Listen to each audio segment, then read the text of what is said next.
সম্মানিত দিনী ভাইরা, সেই কথাটাই রব্বুল আলামিন সুন্দর করে জানিয়ে দিলেন। ইউসাব্বিহু লিল্লাহি মা ফিস সামাওয়াতি ওয়া মা ফিল আরদি লাহুল মুলকু ওয়া লাহুল হামদু ওয়া হুয়া আলা কুল্লি শাইইন কাদির।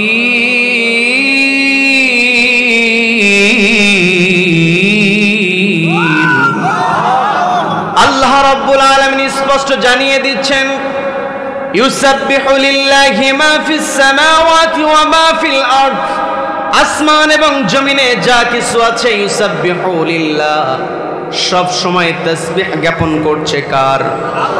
লাহুল মুলক ওয়া লাহুল হামদ, রাজত্ব যার হবে, প্রশংসা তার হবে। ওয়া হুয়া আলা কুল্লি শাইইন কাদির, যত শক্তি আছে, যত ক্ষমতা আছে, সমস্ত ক্ষমতা এবং শক্তির উপর একজন সমাসীন আছেন, তিনি কে? তার মানে ওয়া হুয়া আলা কুল্লি শাইইন কাদির। আল্লাহ ব্যতীত অন্য কোনো কিছুকে শক্তির উৎস, ক্ষমতার উৎস কখনো বলা যাবে না। কথা বলেন ঠিক কিনা? কেউ যদি আল্লাহ ব্যতীত আল্লাহর সৃষ্টিকে ক্ষমতার উৎস, শক্তির উৎস বলে, সে নিজেকে যতই মুসলমান দাবি করুক না কেন, সে কখনো মুসলমান হতে পারে না। মুসলমান নামে টাটকা মুনাফিক। কথা বলেন ঠিক কিনা? তার মানে যত ক্ষমতা, যত শক্তি, সব আল্লাহর কাছ থেকে। মানুষকে আল্লাহ কিছু সময়ের জন্য পাওয়ার দিয়ে দেন। কি কথা বলেন? কি কথা বলেন? কিন্তু সব কিছু নিয়ন্ত্রণ করছেন আল্লাহ। আল্লাহ রাব্বুল আলামিন নবীজিকে বলে দিলেন, নবী, আপনি আমার কাছে চাইতে পারেন, আপনি আমার কাছে চেয়ে নেবেন। আমরা খুবই পরিচিত একটা আয়াত, আল্লাহ রাব্বুল আলামিন নবীজিকে শিখিয়ে দিয়ে বলছেন, ওগো নবী, আপনি বলুন, কুলিল্লাহুম্মা মালিকাল মুলকি তু'তিল মুলকা মান তাশাউ ওয়া তানজি'ুল মুলকা মিম্মান তাশাউ ওয়া তু'ইজ্জু মান তাশাউ ওয়া তুযিল্লু মান তাশাউ বিয়াদিকাল খায়র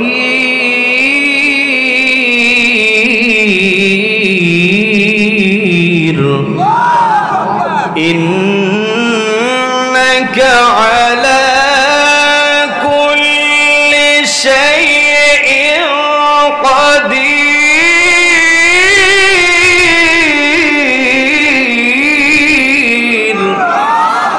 আল্লাহ রাব্বুল আলামিন নবীজিকে বলছেন, ওগো নবী, আপনি বলুন, মালিকাল মুলক, রাজত্বের মালিক একমাত্র রব্বুল আলামিন। তুতিল মুলকা, রব্বুল আলামিন যাকে চান তাকে রাজত্ব দেন।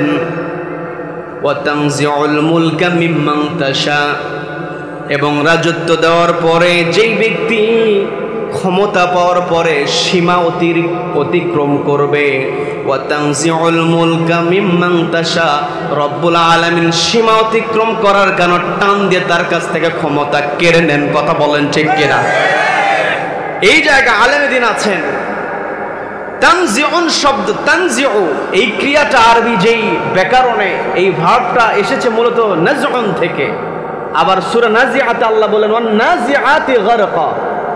আল্লাহ রাব্বুল আলামিন এই জায়গাতে মৃত্যুর ফেরেশতাদেরকে নিয়ে শপথ করে বলছেন, ওয়ান নাজিআতি গারকা, তার মানে তাদের শপথ করে বলি যারা জোর করে রূহটা বের করে নিয়ে আসে। তার মানে নাজউন শব্দ দ্বারা বোঝানো হয়েছে এই জায়গাতে যারা সীমা লঙ্ঘন করবে, তারা ক্ষমতা ছাড়তে চাইবে না, কিন্তু রব্বুল আলামিন যখনই সীমা অতিক্রম করবে, টান দিয়ে ক্ষমতা থেকে নামায়া দেবেন। কথা বলেন ঠিক কিনা?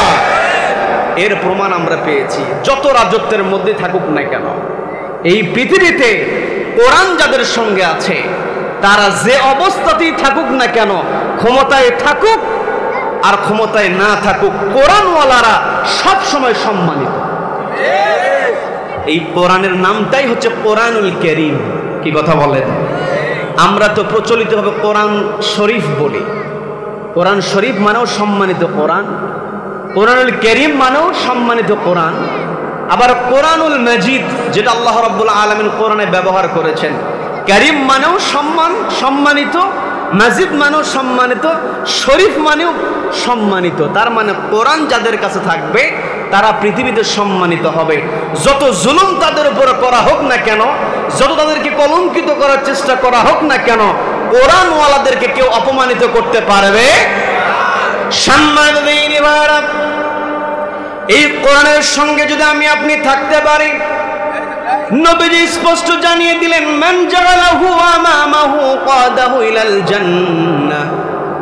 যেই ব্যক্তি জাআলাহু, এই কোরআনকে বানিয়ে নেবে, আমামাহু, তার ইমাম, কাদাহু ইলাল জান্নাহ, এই কোরআন তাকে জান্নাতে প্রবেশ করায় দেবে। বলেন না সুবহানাল্লাহ।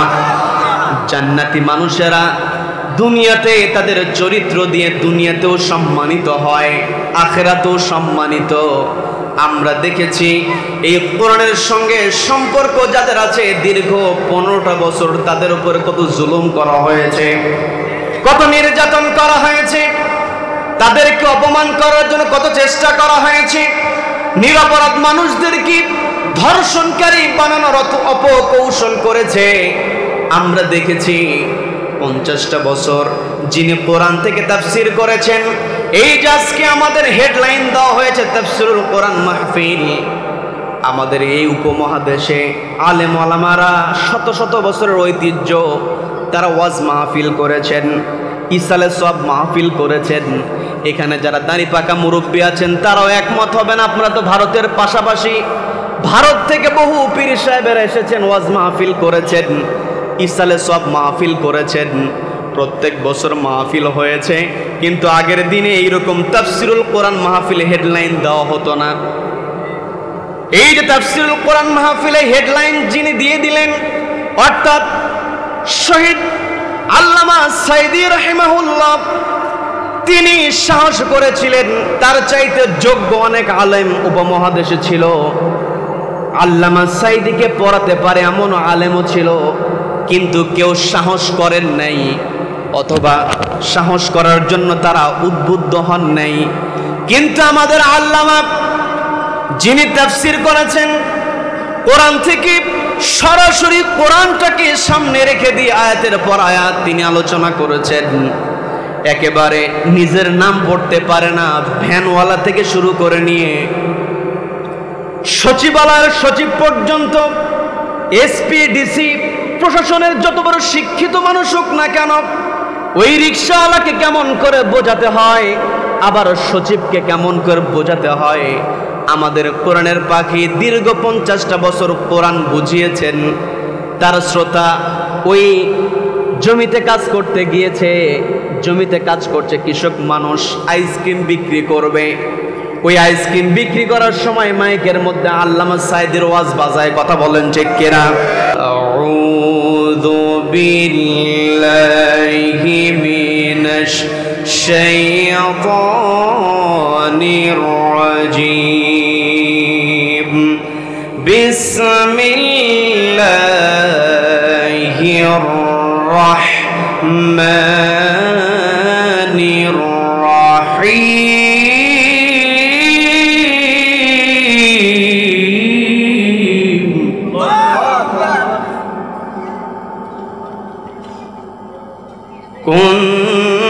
كنتم خير أمة أخرجت للناس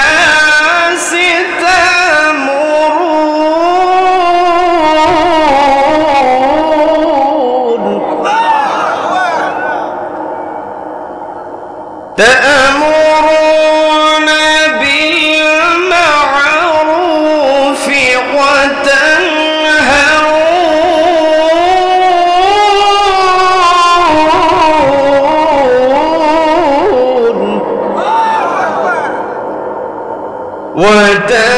وتنهون عن المنكر وتؤمنون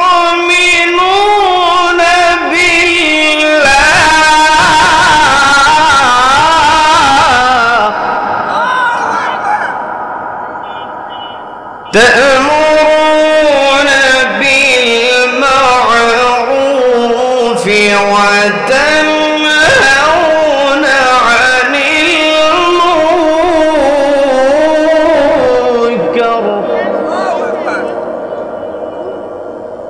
وتنهون عن المنكر وتؤمنون بالله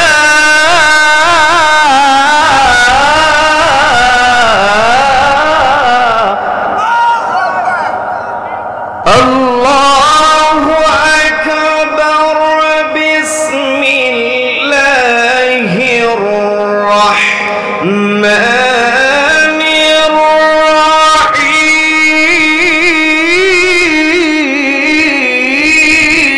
الرحيم إن الله وملائكته يصلون على النبي يا أيها الذين آمنوا صلوا عليه وسلموا تسليما اللهم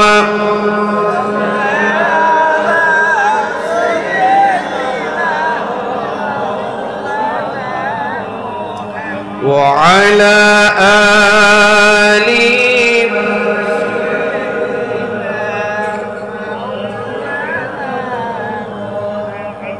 সকলের অন্তরে নবীজির প্রতি দরদ মোহাব্বত প্রেম ভালোবাসা আছে না নেই? কম না বেশি? তাহলে আওয়াজটাও দিতে হবে কম কম। আওয়াজ যদি বেশি দিতে হয়, শরীরের সমস্ত শক্তি কণ্ঠনালীতে উদিত করে নবীজির প্রেমে মাতোয়ারা হয়ে জবান খুলে সকলের কণ্ঠের সঙ্গে কণ্ঠ মিলে আমরা এক জায়গায় পড়ছি اللهم صل على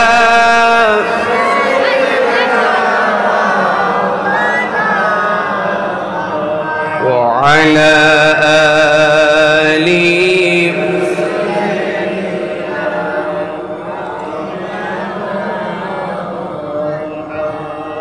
আমি কোরআনের সুর মাঝে শুনেছি যে নাম, আজানের সুর মাঝেও শুনেছি ও নাম। আমি কোরআনের সুর মাঝে শুনেছি যে নাম, আজানের সুর মাঝেও শুনেছি ও নাম।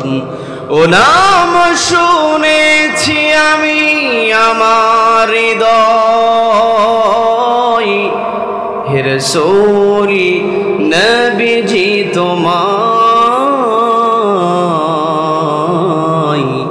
হে রাসূল ভুলিনি তোমায়। আল্লাহুম্মা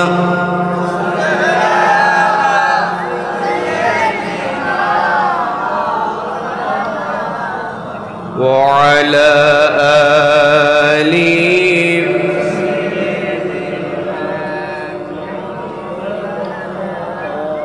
সবাই পড়ুন বালাগাল উলা বিকামালিহি কাশাফাত দুজা বিজামালিহি হাসুনাত জামিউ খিসালিহি সাল্লু। বাংলাদেশের অন্যতম প্রসিদ্ধ জেলা, সীমান্তবর্তী জেলা যশোর জেলার চৌগাছা পলুয়া গ্রামবাসীর আয়োজনে হামিউস সুন্নাহ হাফেজে কওমিয়া বালক বালিকা মাদ্রাসার উদ্যোগে আয়োজিত চতুর্থ বার্ষিকী তাফসিরুল কোরআন মাহফিলের আজকের এই রহমতপূর্ণ বরকতপূর্ণ দ্বীনি মজলিসের সম্মানিত সুযোগ্য অনারেবল প্রেসিডেন্ট সভাপতিত্ব করছেন অত্র মাদ্রাসার সম্মানিত সভাপতি শ্রদ্ধাভাজন জনাব মোহাম্মদ নাসির উদ্দিন সাহেব। আমার পূর্বে কথা বলেছেন উদীয়মান তরুণ আলোচক, আপনাদের কৃতি সন্তান, আমার অত্যন্ত কাছের ভালোবাসার শ্রদ্ধাভাজন হযরত মাওলানা মাহবুবুর রহমান যশোরী সাহেব। আজকের মাহফিলের সম্মানিত প্রধান অতিথি চৌগাছা উপজেলার সম্মানিত আমির বাংলাদেশ জামাত ইসলামী শ্রদ্ধাভাজন আলেম দ্বীন হযরত মাওলানা গোলাম মোর্শেদ সাহেব সহ আমন্ত্রিত অতিথিবৃন্দ, মাহফিল পরিচালনায় রয়েছেন আলেম দ্বীন হযরত মাওলানা ইউসুফ আলী সাহেব। সার্বিক তত্ত্বাবধানে যিনি দায়িত্ব পালন করছেন অত্র প্রতিষ্ঠানের সম্মানিত সুযোগ্য মুহতামিম, অত্যন্ত কাছের হযরত মাওলানা মুফতি মুহাম্মদ শাহজালাল সাহেব সহ আমন্ত্রিত উলামায়ে কেরাম, আমন্ত্রিত মেহমানবৃন্দ, বিশেষ করে আমার সামনে বসে আছেন অত্র এলাকার পার্শ্ববর্তী এলাকা হতে আগত কোরআন প্রেমিক, নবী প্রেমিক, তাওহীদ জনতা, পর্দার অন্তরাল থেকে শুনছেন আমার অত্যন্ত শ্রদ্ধেয় মা এবং বোনেরা। আলোচনার সূচনায় আমি আপনাদেরকে অভিনন্দন জানাচ্ছি, মোবারকবাদ জ্ঞাপন করছি রব্বুল আলামিনের শেখানো ভাষায়। বলছে আসসালামু আলাইকুম ওয়া রাহমাতুল্লাহি ওয়া বারাকাতুহু। সম্মানিত দ্বীনী ভাইয়েরা, আলোচনায় প্রবেশের পূর্বে আমি জানতে চাচ্ছি আপনারা সকলে কেমন আছেন? আল্লাহ রাব্বুল আলামিন আমাকেও ভালো রেখেছেন, বলি আলহামদুলিল্লাহ। এই যে আমরা ভালো আছি, আমাদেরকে ভালো রাখার একমাত্র কেবলমাত্র কর্তৃত্ব কার হাতে? যে রব্বুল আলামিন আমাদেরকে ভালো রেখে সুস্থ রেখে সারাদিনের হাজারো কর্মব্যস্ততার পর ক্লান্ত শরীর নিয়ে যে সময়টাতে ঘরে ফেরার কথা ছিল, ঠিক সেই সময়টাতে ঘরের আকর্ষণকে প্রত্যাখ্যান করে কোরআনের আকর্ষণে যে মহান মুনিব আমাদেরকে কোরআনের ময়দানে আসার বসার এবং কোরআনে কারীম থেকে কিছু কথা বলা এবং শোনার মতো তৌফিক দান করলেন, সেই মহান মুনিবের দরবারে শুকরিয়া আদায় করে আমরা সকলে এক জায়গায় বলে উঠছি আলহামদুলিল্লাহ। আবারও বলছি আলহামদুলিল্লাহ। আল্লাহু আকবার। লা ইলাহা ইল্লাল্লাহ। আল্লাহু আকবার। ওয়ালিল্লাহিল হামদ। ওয়ালিল্লাহিল হামদ। আমরা কৃতজ্ঞতা আদায় করলাম কার? জীবনের প্রত্যেকটা ক্ষেত্রে একজনের প্রশংসা হবে, তিনি কে? আমাকে আপনাকে সৃষ্টি করেছেন কে? Allah is the creator of all creations. যত সৃষ্টি আছে সব সৃষ্টি আল্লাহ করেছেন। কাজেই এই পৃথিবীতে যদি প্রশংসা করতে হয়, প্রশংসা কেবল একমাত্র আল্লাহর হবে। আল্লাহ ব্যতীত অন্য কারো প্রশংসা হতে পারে? None can be praised, only Allah will be praised. সবাই চিৎকার দিয়ে বলেন আল্লাহু আকবার। আল্লাহু আকবার। এই যে আমরা আল্লাহু আকবারের স্লোগান দিলাম, আল্লাহর বরত্বের ঘোষণা করলাম, আল্লাহর জিকির করলাম, তাসবিহ জ্ঞাপন করলাম, এটা শুধুমাত্র আমরা মানুষেরাই যে করি তা কিন্তু নয়। সম্মানিত দ্বীনী ভাইয়েরা, সেই কথাটাই রব্বুল আলামিন সুন্দর করে জানিয়ে দিলেন, ইউসাব্বিহু লিল্লাহি মা ফিস সামাওয়াতি ওয়া মা ফিল আরদি লাহুল মুলকু ওয়া লাহুল হামদু ওয়া হুয়া আলা কুল্লি শাইইন কাদির।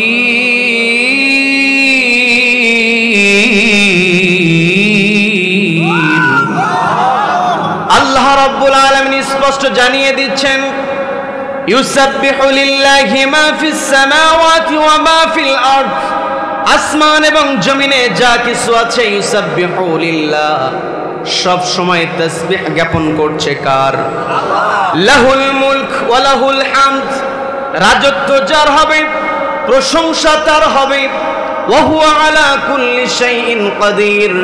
যত শক্তি আছে, যত ক্ষমতা আছে, সমস্ত ক্ষমতা এবং শক্তির উপরে একজন সমাসীন আছেন, তিনি কে? তার মানে ওয়া হুয়া আলা কুল্লি শাইইন কাদির। আল্লাহ ব্যতীত অন্য কোনো কিছুকে শক্তির উৎস, ক্ষমতার উৎস কখনো বলা যাবে না। কথা বলেন ঠিক কিনা?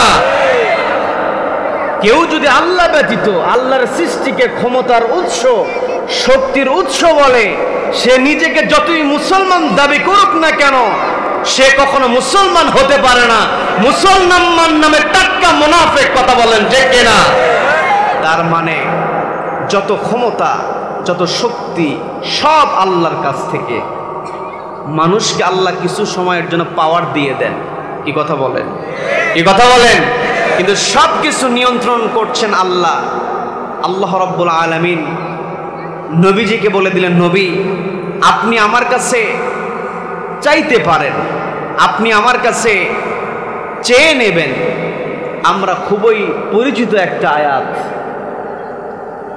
আল্লাহ রাব্বুল আলামিন নবীজিকে শিখিয়ে দিয়ে বলছেন, ওগো নবী আপনি বলুন, কুলিল্লাহুম্মা মালিকাল মুলকি তু'তিল মুলকা মান তাশাউ ওয়া তানজি'ুল মুলকা মিম্মান তাশাউ ওয়া তু'ইজ্জু মান তাশাউ ওয়া তুযিল্লু মান তাশাউ বিয়াদিকাল খায়র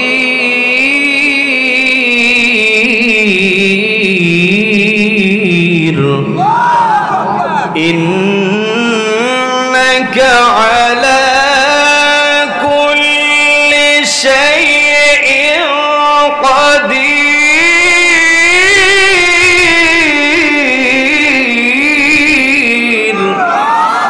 আল্লাহ রাব্বুল আলামিন নবীজিকে বলছেন, ওগো নবী আপনি বলুন, মালিকাল মুলক, রাজত্বের মালিক একমাত্র রব্বুল আলামিন। তুতিল মুলকা, রব্বুল আলামিন যাকে চান তাকে রাজত্ব দেন।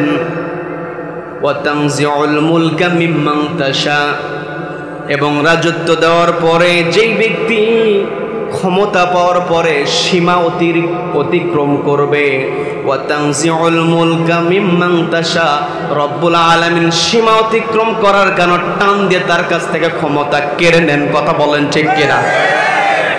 এই জায়গা আলেম দিন আছেন। তানজিউন শব্দ, তানজিউ এই ক্রিয়াটা আরবি যেই ব্যাকরণে এই ভার্বটা এসেছে মূলত নাজউন থেকে। আবার সূরা নাজিআতে আল্লাহ বলেন one নাজিআতি গারকা।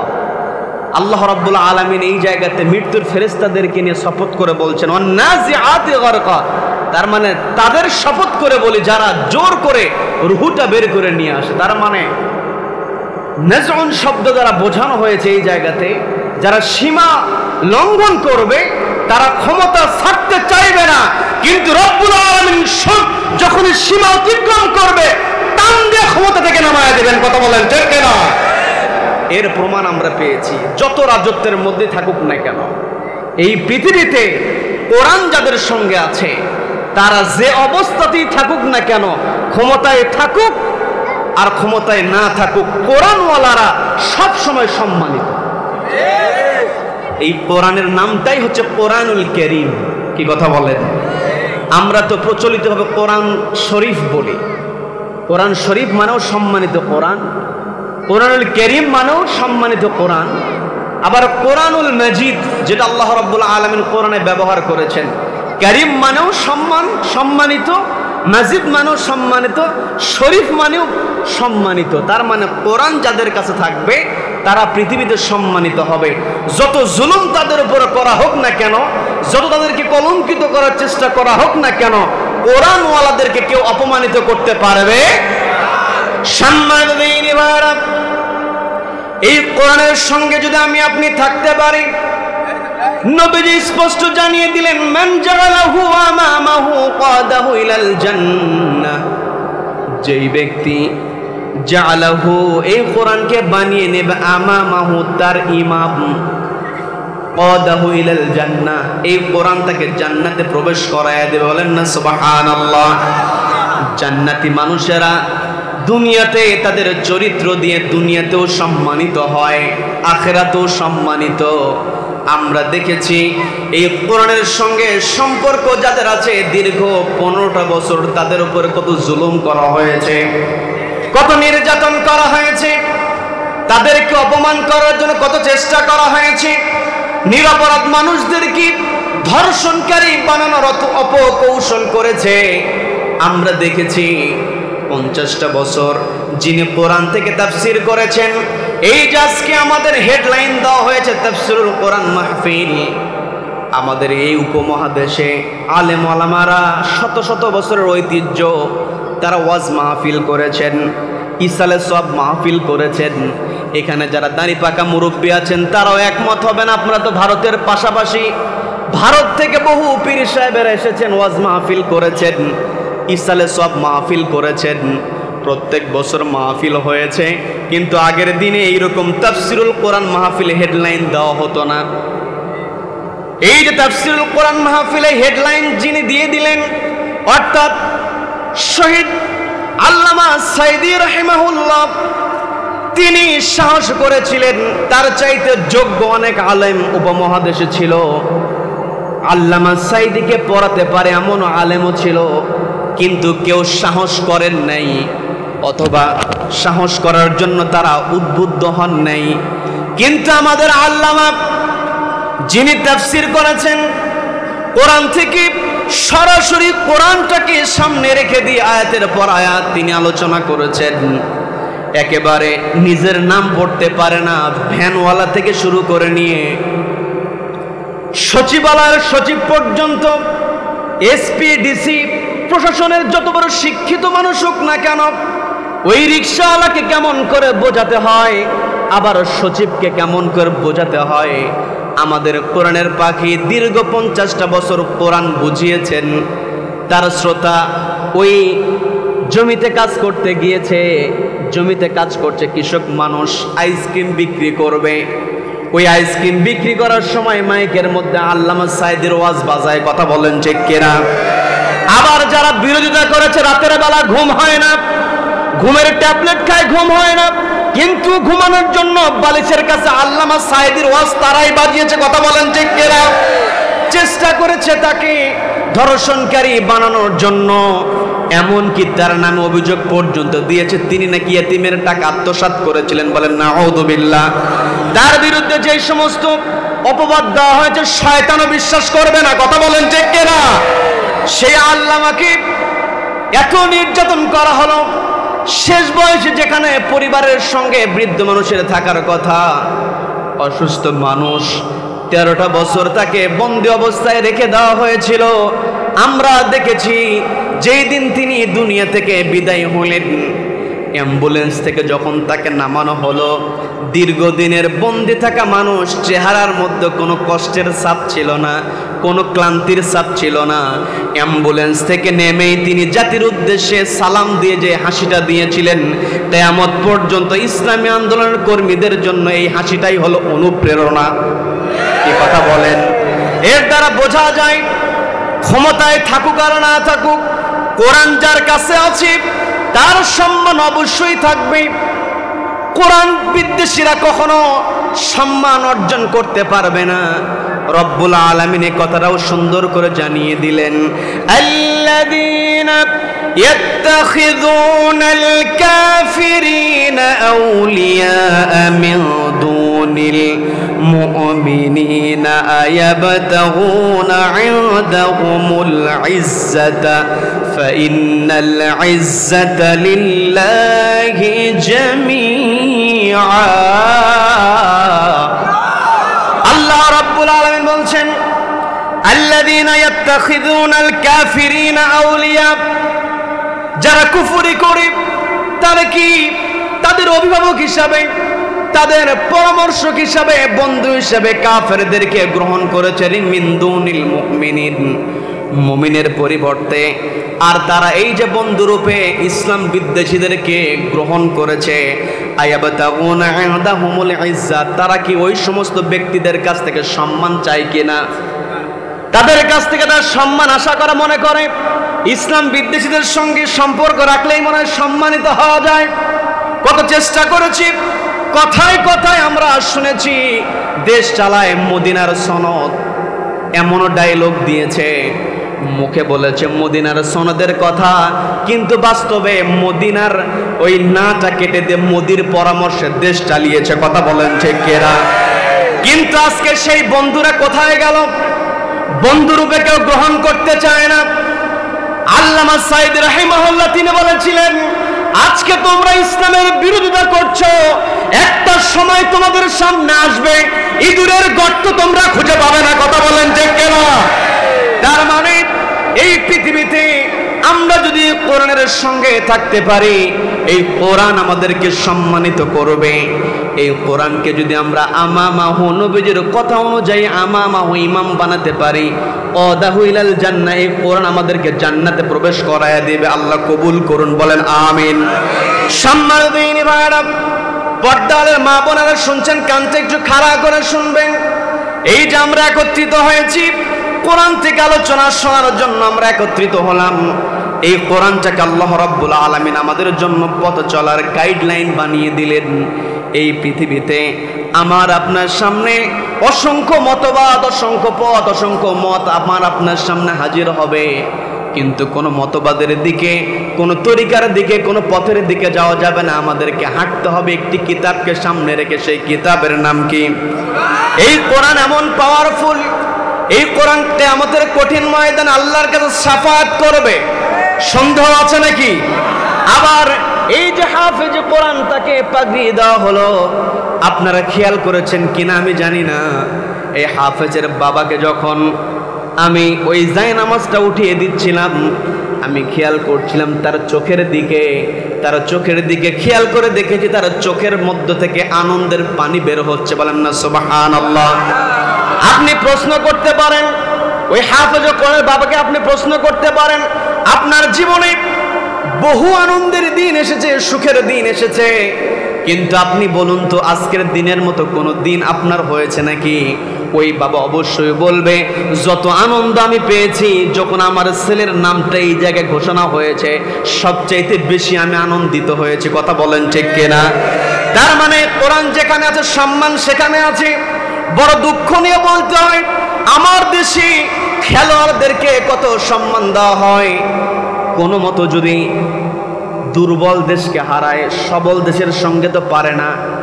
Australia, south Africa, India, Pakistan এদেরকে সহজে, ইংল্যান্ড এদেরকে হারাতে পারে না। সহজে হারাতে পারে জিম্বাবুয়ে, কেনিয়াকে।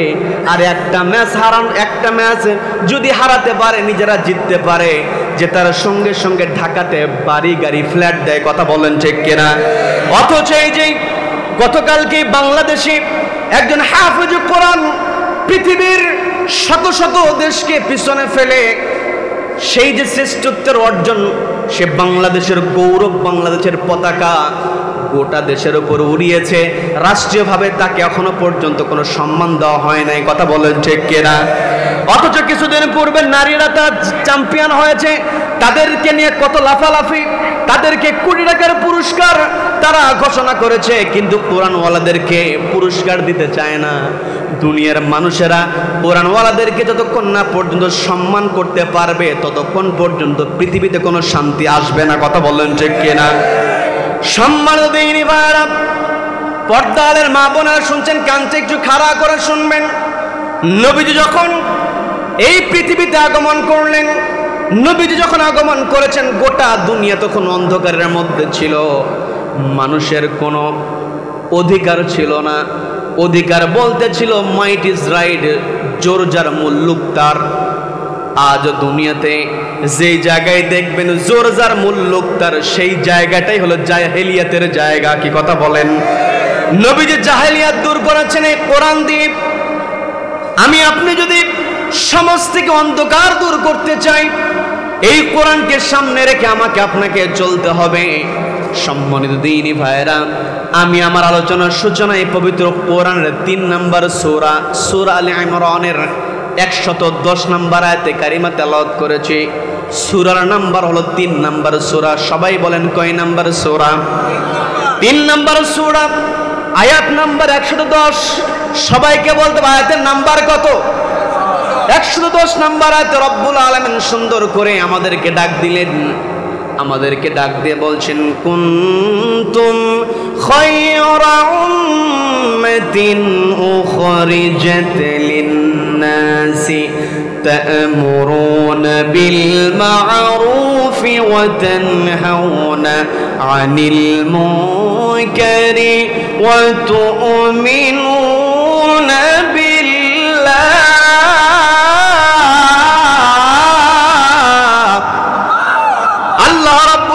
বলছেন কুনতুম খায়রা উম্মাহ, তোমরাই উত্তম জাতি, উখরিজাত লিন-নাস, তোমাদেরকে বের করা হয়েছে মানুষের জন্য। তোমরা উত্তম জাতি হিসাবে তখনই তোমাদেরকে বের করা হবে। 1 নম্বর দায়িত্ব হলো তা'মুরুনা বিল মা'রুফ, তোমরা সৎ কাজে আদেশ প্রদান করবে। 2 নম্বর আল্লাহ বলেন ওয়া তানহাউনা আনিল মুনকার, যেখানে অসৎ কাজ দেখবে সেখানেই বাধা প্রদান করবে। অর্ডার দিয়েছেন কে? সবাইকে বলতে হবে অর্ডার দিয়েছেন কে? আমি আপনি যখন ভালো কাজের কথা বলবো, ভালো কাজের জন্য অনুরোধ করব, তা'মুরুনা বিল মা'রুফ, আমি আপনি যখন মানুষকে নামাজের কথা বলবো, দানের কথা বলবো, রোজার কথা বলবো, দেখবেন মাকিরিন, রব্বুল আলামিন হচ্ছে সবচাইতে বড় পরিকল্পনাকারী। কথা বলেন ঠিক কিনা? নবীজিকে ওই মক্কার লোকেরা আল আমিন উপাধি দিয়েছে, নবীজিকে ভালোবেসেছে। নবীজি ওই তৎকালীন সময়ে যখন মক্কাতে বসবাস করলেন, সুন্দর কথা বলেছেন, আমানতদারিতার পরিচয় দিয়েছেন। নবীজির এমন অবস্থা ছিল, আব্দুল্লাহর পুত্রকে কেউ যদি একবেলা খাবার খাওয়াতে পারত, সে নিজেকে ধন্য মনে করত। কিন্তু এই আব্দুল্লাহর পুত্রের উপরে রব্বুল আলামিন যখন কিতাব অবতীর্ণ করলেন, আল্লাহ রব্বুল আলামিন যখন বললেন, ওগো নবী আপনি ঘোষণা দিয়ে দিন, এই পৃথিবীতে মানব রচিত আইন দিয়ে কোনো শাসন চলতে পারে না, শাসন হবে ইনিল হুকমু ইল্লা লিল্লাহ, আল্লাহর হুকুম ছাড়া কোনো শাসন পৃথিবীতে চলতে পারে না। এই কথা যখন নবীজি বলেছেন, সঙ্গে সঙ্গে নবীজির বিরুদ্ধে ষড়যন্ত্র হয়েছে। কথা বলেন ঠিক কিনা? আজ আমি আপনি অন্যায়ের প্রতিবাদ যখন করব, আমার আপনার বিরুদ্ধে ষড়যন্ত্র করা হবে, কিন্তু ষড়যন্ত্রকে ভয় করা যাবে না। আমার আপনার ভরসা রাখতে হবে আল্লাহর উপরে। আমরা বাস্তব প্রমাণ পেয়েছি কত প্রকার নির্যাতন আমাদের উপরে করা হয়েছে। আজকে এই জায়গাতে প্রধান অতিথি যিনি হয়েছেন তাকে আপনারা ভালো করেই চেনেন। এখানে বলা আছে আমির বাংলাদেশ জামাত ইসলামী। আজ থেকে কয়েকদিন পূর্বে, খুব বেশি দিন নয়, গত বছরের মাহফিলেও যদি এই পোস্টারের নাম লিখতে হবে না, যদি প্রশাসনে জানতে পারত আশেপাশে আমির জামাত এসেছে এই কথা, অর্থাৎ আমি জামাতের আমির এই জায়গাতে এসেছে, এটা জানার সঙ্গে সঙ্গে কয়েক গাড়ি পুলিশ হাজির হতো। কথা বলেন ঠিক কিনা? কি কথা বলেন? এই জায়গায় পোস্টারের নাম দেওয়া হয়েছে, নাম দেওয়া তো দূরের কথা, যদি খালি জানতো যে ওই মাহফিলে পোস্টার ছাড়াই তাকে দাওয়াত করা হয়েছে, যে অন্তত মাহফিলে জেনে সে ঘুরে যায়, এই খবর পাওয়ার সঙ্গে সঙ্গে গোটা মাহফিল এরিয়া তারা প্রশাসন দিয়ে তারা ঘেরাও করে ফেলতো। কি কথা বলেন? দাপট তো কম ছিল না। আল্লাহ বললেন তুতিল মুলকা মান তাশা, আল্লাহ যাকে ইচ্ছা ক্ষমতা রাজত্ব দেন। ওয়া তানজিউল মুলকা মিম্মান তাশা, যখনই সীমা অতিক্রম করবে টান দিয়ে আল্লাহ নিয়ে নেবেন। কথা বলেন ঠিক কিনা? এই কথা যার ভিতরে গেঁথে নিতে পারবে, তাকে যত অত্যাচার করাই হোক না কেন, রাত যত গভীর হয়, অত্যাচারের মাত্রা যত বৃদ্ধি পায়, জালিমের পতন তত শীঘ্রই আসতে থাকে। কথা বলেন ঠিক কিনা? রাত গভীর হবে, সকালে সূর্য হাসবে। কি কথা বলেন? আমরা যে সুযোগ পেয়েছি, এই সুযোগটাকে আমাকে আপনাকে কাজে লাগাতে হবে।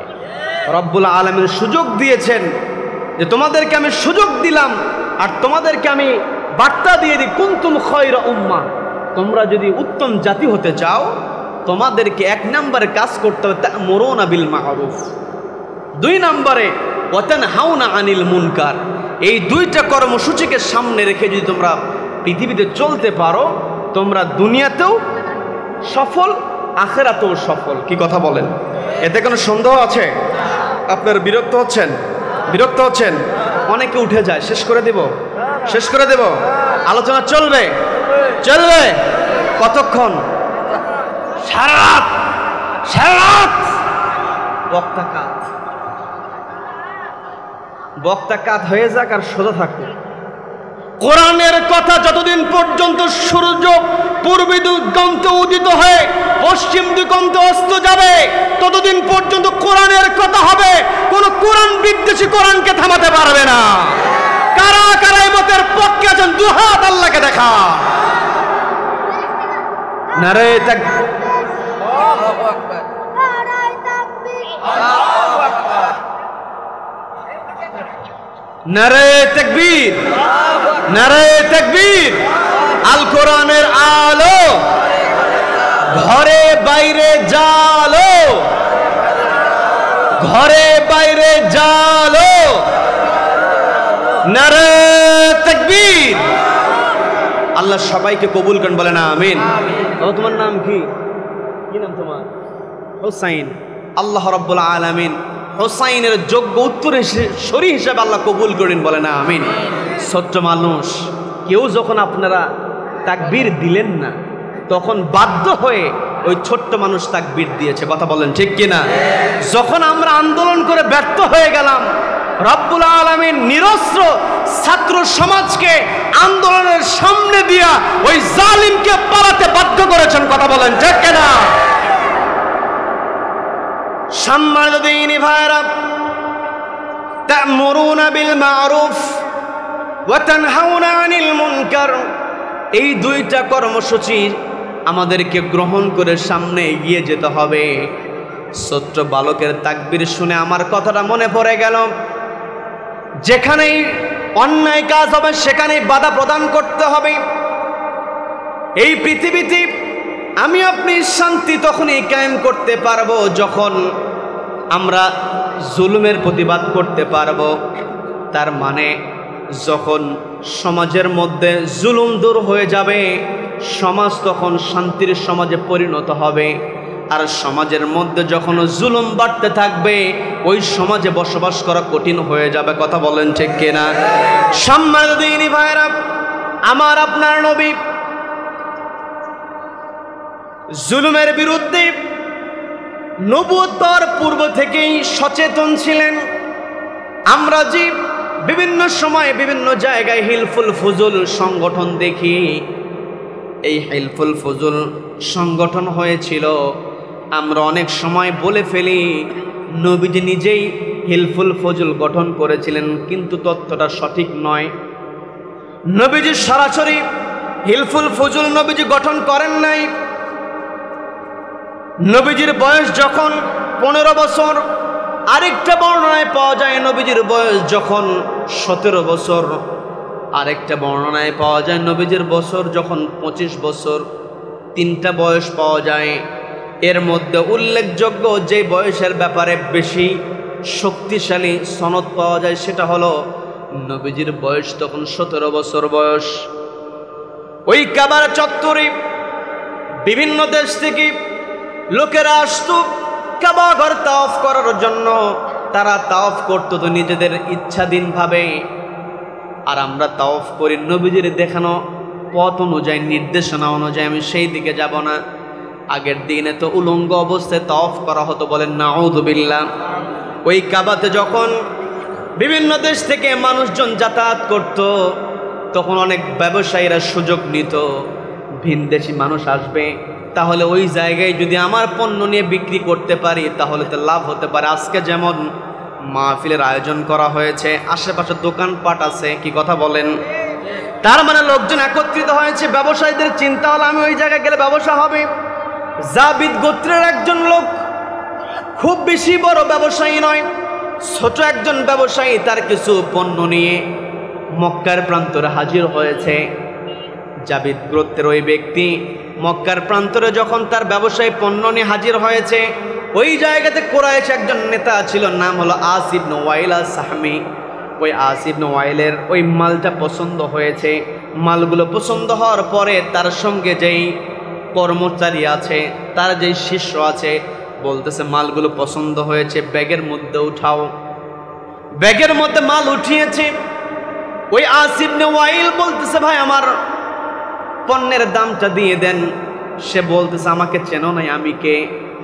আজও দেখবেন সমাজের মধ্যে এইরকম কুলাঙ্গার কিছু নেতা আছে না নাই? তার মানে আজও পৃথিবীতে আস ইবনে ওয়াইলের মতো কুলাঙ্গার থাকবে। আমার আপনার প্রতিবাদ করতে হবে, কথা বলেন ঠিক কিনা? সেই কথায় আল্লাহ বললেন, ওয়াতানহাউনা আনিল মুনকার, অসৎ কাজে বাধা প্রদান করতে হবে। আজকে আমার দেশে যতই শান্তির কথা আমরা বলি না কেন, শান্তি আমরা তখনই দূর করতে পারবো যখন দেশের মধ্যে টেন্ডারবাজ, চাঁদাবাজ নেতাদের নিয়ন্ত্রণকে আমরা ভেঙে ফেলতে পারবো, কথা বলেন ঠিক কিনা? আজকে সমাজের মধ্যে নেতা নির্বাচনের ক্ষেত্রে আমরা বড় ভুল করে ফেলি। মসজিদে ইমাম নিয়োগ দেওয়ার সময় কত চুলচেরা বিশ্লেষণ করি, হুজুরের অমুক ঠিক আছে কিনা, দাড়ি কত বড়, হুজুরের স্ত্রী পর্দায় থাকে কিনা, হুজুরের লেনদেন ঠিক আছে কিনা, হুজুরের সত্য কথা বলে কিনা, এমনকি হুজুরের হাঁটা চলা পর্যন্ত দেখে, কথা বলেন ঠিক কিনা? মসজিদে ইমাম নির্বাচনের সময় আমরা যেমন তার গুণাগুণ বিশ্লেষণ করি, ঠিক তেমনি সমাজের নেতৃত্ব নির্বাচনের সময় ওই রকম গুণাগুণ দেখতে হবে, কথা বলেন ঠিক কিনা? যেই নেতা মসজিদের মধ্যে প্রবেশের পরে মিম্বারে দান করিয়ে দিলে জাতির উদ্দেশ্যে বক্তব্য দিতে পারবে, নামাজের সময় ইমাম সাহেবকে মেহরাবের কাছে দিয়ে ইমামতির দায়িত্ব দিলে ইমামতি করতে পারবে, আবার সমাজের মধ্যে বিশৃঙ্খলা হয়েছে, ওই নেতাকে যদি ডাক দিয়ে বিশৃঙ্খলা থেকে শৃঙ্খলা আনার জন্য বলা হয়, ওই নেতা শৃঙ্খলা আনবে। তার মানে শুধুমাত্র নামাজেই নেতৃত্ব দেবে না, সমাজেও নেতৃত্ব দিবে, এমন নেতাকে আমাদের নির্বাচন করতে হবে, কথা বলেন ঠিক কিনা? যেই নেতা নামাজে ইমামতি করে ওই নেতা কখনো চাঁদাবাজ হতে পারে না, কথা বলেন ঠিক কিনা? ওই নেতা কখনো গরিবের উপরে জুলুম করতে পারে না। গরিবের কথা, গরিবের পক্ষে বড় বড় কথা বলা যায়, কিন্তু মাইক পেলে গরিবের পক্ষে কথা বলে, আর সুযোগ পেলে গরিবের পেটের মধ্যে লাথি মারে, কথা বলেন ঠিক কিনা? এই জন্য আমাকে আপনাকে সচেতন হতে হবে। আপনার সবাই সচেতন মানুষ, আমি আপনাদেরকে কথাগুলো বলে যাই, কথাগুলো বোঝার চেষ্টা করেন। আমল যদি করতে পারেন আপনিও সফল, আমিও সফল। খুশি হবেন কে? সবাইকে বলতে হবে খুশি হবেন কে? যে কথাই ছিলেন, ওই আস ইবনে ওয়াইল যখন টাকা দিল না, দিনের পর দিন তাকে ঘুরায়, অমুক নেতার কাছে যায়, মক্কার আরেক নেতার কাছে যায়, সবাই শোনে কিন্তু কেউ কোনো কথা বলে না। সবাই জানে আস ইবনে ওয়াইলের বিরুদ্ধে যদি কথা বলে তাহলে তো বিপদ হতে পারে, এই জন্য কেউ কোনো কথা বলে না। যখন ওই জাবিদ গদি ব্যবসায়ী চিন্তা করলো, এত মানুষের কাছে গেলাম, কেউ তো আমার পণ্যের দাম নিয়ে দিতে পারলো না, কাজেই যা হয় হোক, এই প্রত্যেকটা মানুষকে একটু গালিগালাজ করব, অন্তত গালি দিয়ে হলেও আমি জিতে যাই। দেখবেন অনেক সময় কিছুই করার থাকে না, গালি দিয়ে হলেও অন্তত উপরে থাকতে চায়, আসে না নাই? আসে না নাই? তাই বলে আপনারা তা করেন না, কারণ আমার পূর্বে মাহবুব ভাই বলে দিয়েছেন, কেউ যদি গালি দেয় চুপ থাকবেন, বলেছে কি বলে নাই? আমাকে আপনাকে যে দায়িত্ব আল্লাহ রাব্বুল আলামিন দিয়েছেন, কোরআন মেনে চলতে হবে, নবীজিকে আদর্শ হিসাবে চলতে হবে। ওই জাবিদ গুদের ব্যবসায়ী চিন্তা করলো, তাহলে একটু প্রতিবাদ আমার করা দরকার। কেউ যেহেতু আমার পক্ষে কথা বললো না, আমি একটু প্রতিবাদ করে হলেও যদি এদের বিবেকটাকে জাগ্রত করতে পারি। এই কথা চিন্তা করে আবু কুবাইস নামে একটা পাহাড় আছে, সেই পাহাড়ের উপরে দাঁড়িয়ে গিয়েছে। পাহাড়ের উপরে দাঁড়িয়ে যাওয়ার পরে বলতেছে, ও কুরাইশের লোকেরা, তোমরা তো কাবা ঘর পাহারা দেওয়ার জিম্মাদার নিয়েছ। ও মক্কার লোকেরা, তোমরা তো কাবা ঘরের দায়িত্ব নিয়েছ, অথচ তোমরা তো বড় গাদ্দার, তোমরা তো বড় জুলুমকারী। কারণ তোমাদের এই মক্কা নগরীতে মুসাফির মানুষ, তারা নিরাপদে চলতে পারে না। ব্যবসায়ীর হক তোমরা বুঝিয়ে দাও না, তোমরা মানুষের উপরে জুলুম করো, জোর খাটাও। যারা মানুষের উপরে জুলুম করে জোর খাটায় তাদের তো এই কাবা ঘরের জিম্মাদারি নেওয়ার কোনো অধিকার নাই। তোমরা এই কাবা ঘরের জিম্মাদারি তোমরা ছেড়ে দাও। এইভাবে যখন একের পর এক গালিগালাজ করছিল, নবীজির চাচা ছিলেন, নাম হলো জুবাইর ইবনে আব্দুল মুত্তালিব, তিনি ওই পাশ দিয়ে যাচ্ছিলেন। হঠাৎ করে তার কানের ভিতরে যখন আসলো, তোমরা তো গাদ্দার, তোমরা কাবার দায়িত্ব পাওয়ার পরে গাদ্দারি করছো, মানুষের অধিকার তোমরা ফিরিয়ে দাও না। আস ইবনে ওয়াইল নামক এই দুর্দর্শ ডাকাত আমার কাছ থেকে পণ্য ছিনতাই করেছে, আমার মূল্য দেয় না, কেউ তোমরা নিয়ে দিতে পারো না। এই কথা যখন নবীজির চাচার কানে পৌঁছে গেল, নবীজির চাচা চিন্তা করে দেখলেন কথা তো সত্য, মানুষ আমাদের এলাকায় ঘুরতে আসে, ব্যবসার জন্য আসে, কাবা জিয়ারত করার জন্য আসে। আমরা যদি এই রকম করে নিরাপত্তা দিতে না পারি তাহলে তো আমাদের মান সম্মান থাকবে না, আমরা তো ঘৃণিত জাতি হিসেবে পরিচিতি লাভ করবো, এটা তো হতে দেওয়া যায় না। ওই জুবাইর ইবনে আব্দুল মুত্তালিব সঙ্গে সঙ্গে সিদ্ধান্ত নিলেন, ডাক দিয়ে বলছেন, তুমি থামো, তোমার ব্যবস্থা করে দেওয়া হবে। এই কথা বলে বিভিন্ন গোত্রের লোকজনদেরকে ডাক দিলেন। ডাক দিয়ে আরেকজন প্রভাবশালী ব্যক্তি, নাম হলো আব্দুল্লাহ বিন জাদাআন, ওই আব্দুল্লাহ বিন জাদাআনের বাড়িতে একটা ভালো খাবারের আয়োজন করা হলো। দেখবেন আমরা সাধারণত এলাকায় যদি কোনো বৈঠক হয় অথবা কোথাও কোনো মিটিং যদি হয়, সেখানে কিন্তু সুন্দর খাবার আয়োজন করা হয়, কি কথা বলেন? ওই রকম সুন্দর খাবার আয়োজন করা হচ্ছে আব্দুল্লাহ বিন জাদাআনের ঘরে। নবীজির বয়স কিন্তু বেশি নয়, কোন গোত্রের নেতা ও নবীজি নন, বয়স মাত্র 17 বছর। আর একটা বর্ণনা যেটা পাওয়া যায় 25 বছর। আমরা যদি 25 বছর বয়স ধরি তাও কিন্তু খুব বেশি বড় নয়, কোন গোত্রের নেতাও নয়। কিন্তু নবীজির চাচা সহ কয়েকজন গোত্রের নেতা বলল, আমরা যেহেতু সমাজের শান্তি প্রতিষ্ঠার জন্য বৈঠকটা দিয়েছি, এই জায়গাতে আব্দুল্লাহর পুত্র মুহাম্মদকেও জায়গা দিতে হবে। বলেন আল্লাহু আকবার। তার মানে নবীজি জালিমের বিরুদ্ধে ছিলেন, মাজলুমের পক্ষে কথা বলেছেন।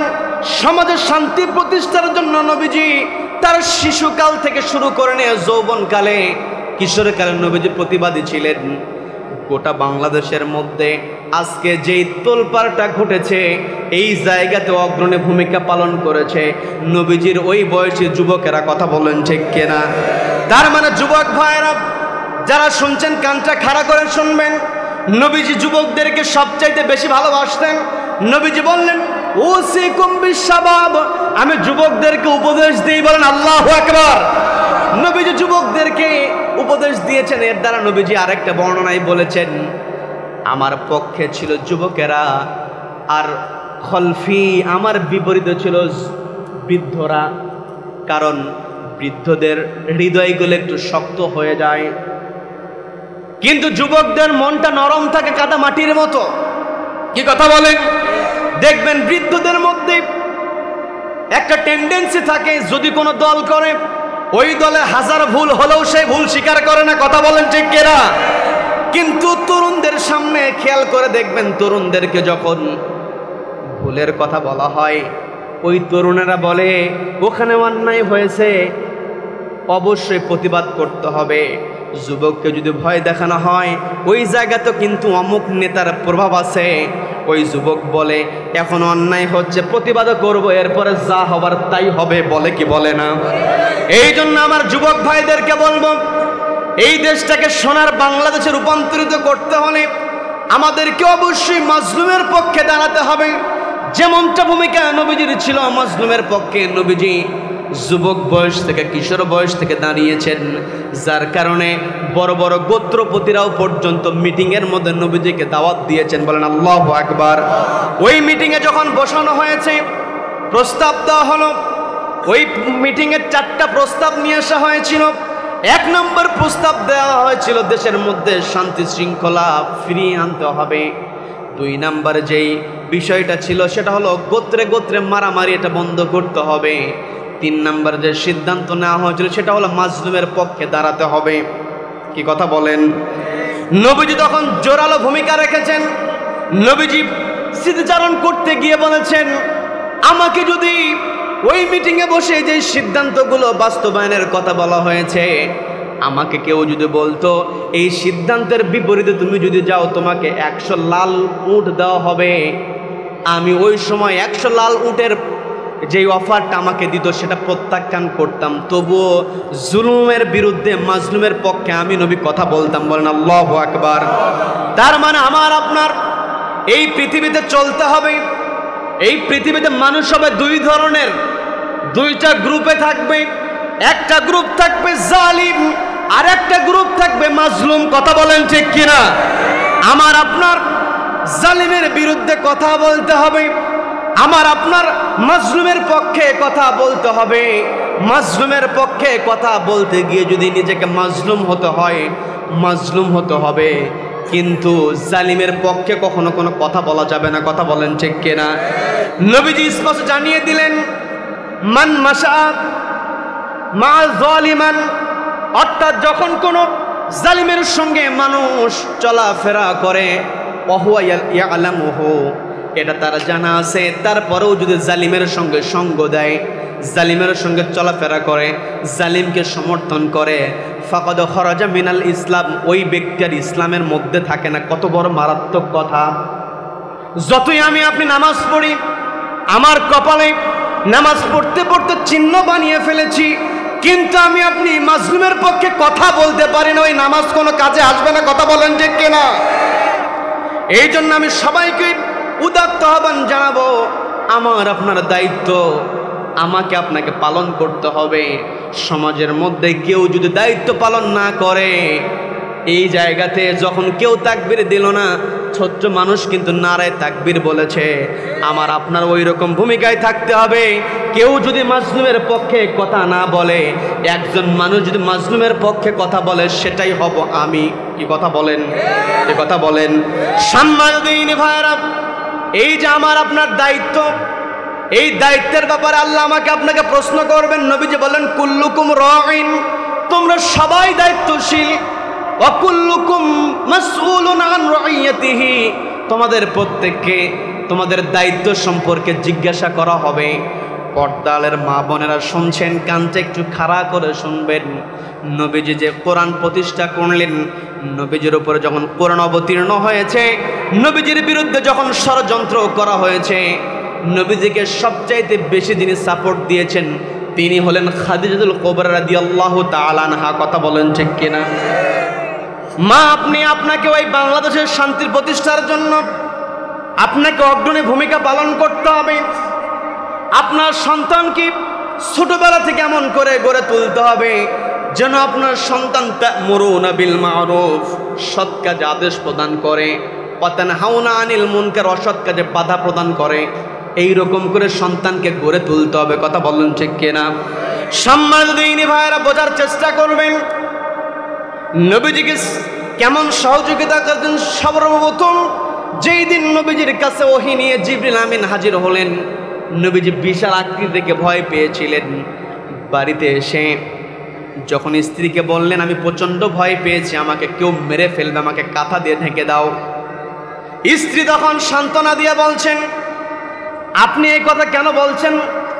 আল্লাহ কখনো আপনার ক্ষতি হতে দেবে না। কারণ এক নাম্বার, আপনি ইন্নাকা তাসিলুর রাহিম, আপনি যেই আত্মীয়তার বন্ধন এটা আপনি মেইনটেইন করে চলেন, আবার আপনি মানুষকে সহযোগিতা করেন, অসহায়দের পাশে আপনি দাঁড়ান, আপনি যে মাজলুমের পক্ষে কথা বলেন, এই যে গুণ আপনার মধ্যে আছে, এত ভালো গুণ যার মধ্যে থাকে, সেই ব্যক্তিকে দুনিয়ার কোনো শক্তি পরাস্ত করতে পারে না। কথা বলেন? এ কথা বলেন? সম্মানিত দিনী ভাইরা, পর্দালের মা বোনেরা, কানটা খাড়া করে শুনবেন। সমাজকে সাজাতে হলে অবশ্যই নারীদেরকে এগিয়ে আসতে হবে। সমাজের ভিতরে মায়েরা যখন সচেতন হয়ে যাবে, সমাজ পরিবর্তিত হয়ে যাবে। পরিবারের মা যদি নামাজি হয়ে যায়, ওই পরিবারের সন্তানেরাও নামাজি হয়। কি কথা বলেন? পরিবারের মা যদি কোরআন তেলাওয়াত করে, মাকে দেখে দেখে সন্তানও কোরআন তেলাওয়াত শেখে। এই জন্য মা, আপনাকে নামাজি হতে হবে, আপনাকে অন্যায় প্রতিবাদী হতে হবে। যখন দেখবেন মা সত্য কথা বলে, সন্তান সেই মায়ের সামনে মিথ্যা কথা বলার সাহস পায় না, কিন্তু মার মধ্যে যদি মিথ্যা কথা বলার স্বভাব থাকে আর সন্তান যদি ওটা বুঝতে পারে, ওই সন্তান কোনোদিনও সত্যবাদী হবে না, কথায় কথায় মিথ্যা বলবে। এই জন্য মা আপনাকে বলছে অবশ্যই আপনাকে দায়িত্বশীলের ভূমিকায় থাকতে হবে। যে কথাই ছিলাম, আল্লাহ যে আমাকে আপনাকে দায়িত্ব দিয়েছেন, এই দায়িত্ব সম্পর্কে প্রশ্ন করবেন, এতে কোনো সন্দেহ আছে নাকি? প্রশ্নের মুখোমুখি হতে হবে। আমি আপনি রাতের অন্ধকারে যত সিকিউরিটি নিয়ে, যত নিরাপত্তা নিয়ে আমি আপনি অন্যায় করি না কেন, দুনিয়ার কেউ যেটা দেখে না সেটা রব্বুল আলামিন দেখেন। এই যে আমার সামনে ক্যামেরা আছে, ক্যামেরাগুলো রেকর্ড করছে। আমি যদি এই জায়গা থেকে নামার পরে কোনো কথা বলে অস্বীকার করি, আমার কি অস্বীকার করলে কোনো কাজ হবে নাকি? কোনো প্রকার কাজ হবে না। ঠিক তেমনি রব্বুল আলামিন আমার আপনার সামনে মেমোরি কার্ড সেট করে দিয়েছেন, ক্যামেরা ফিট করে দিয়ে আমার আপনার কাদের উপরে মেমোরি কার্ড সেট করে দিয়েছেন। আমি বানিয়ে কথা বলছি না। পবিত্র কোরআনের 17 নম্বর সূরা বানী ইসরাঈলের 13 নম্বর আয়াতে সুন্দর করে আল্লাহ বলছেন, ওয়া কুল্লা ইনসানিন আলজামনাহু তায়রাহু ফি উনুকিহি ওয়া নুখরিজু লাহু ইয়াওমাল কিয়ামাতি কিতাবান ইয়ালকাহু মানশুরা।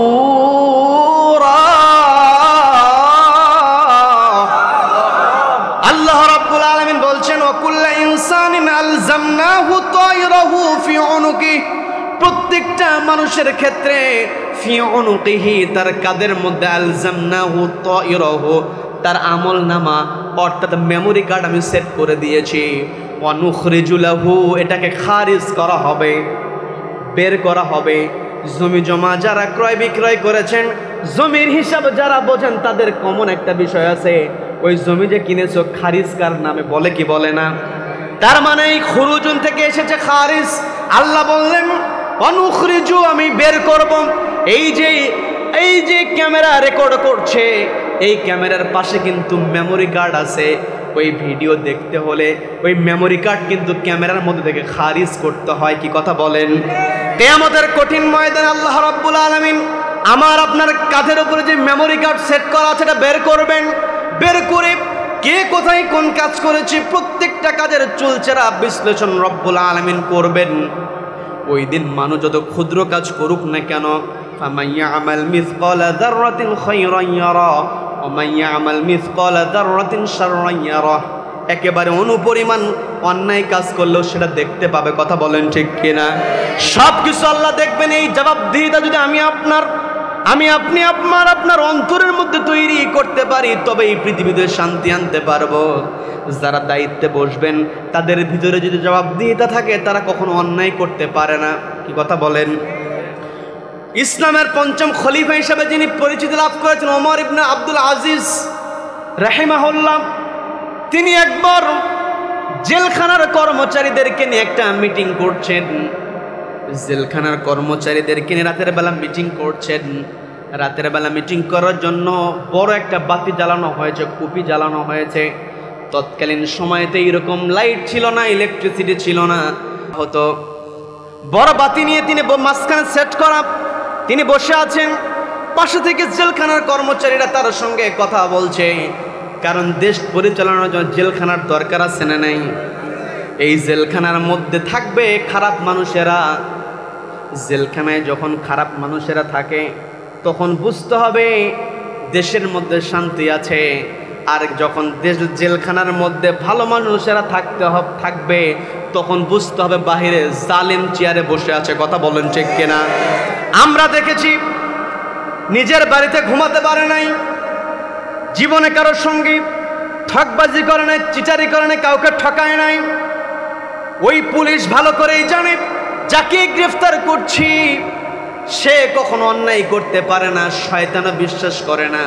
কিন্তু জালিম তার জুলুম টিকিয়ে রাখার জন্য, চেয়ারটাকে টিকিয়ে রাখার জন্য অত্যাচার করে, জুলুম করে। কথা বলেন ঠিক কিনা? তৎকালীন সময়ের আবু জেহেল খুব ভালো করেই জানতো আমার ভাতিজা আমার ভাতিজা আব্দুল্লাহর পুত্র কখনো মিথ্যা কথা বলতে পারে না, কিন্তু ওই আমার ভাতিজার সত্য কথা যদি আমি মেনে নেই তাহলে আমার সিয়ার ঠিক থাকবে না। কি কথা বলেন? আজ দুনিয়াতে যারা আবু জেহেলের উত্তরসূরি হবে ওদের চিন্তা থাকবে চেয়ার টিকিয়ে রাখা, আর এই চেয়ার টিকিয়ে রাখার জন্য ওরা সত্যকে ধামা চাপা দিতে চায়, কিন্তু সত্যকে কখনো চাপা দিয়ে রাখা যায় না।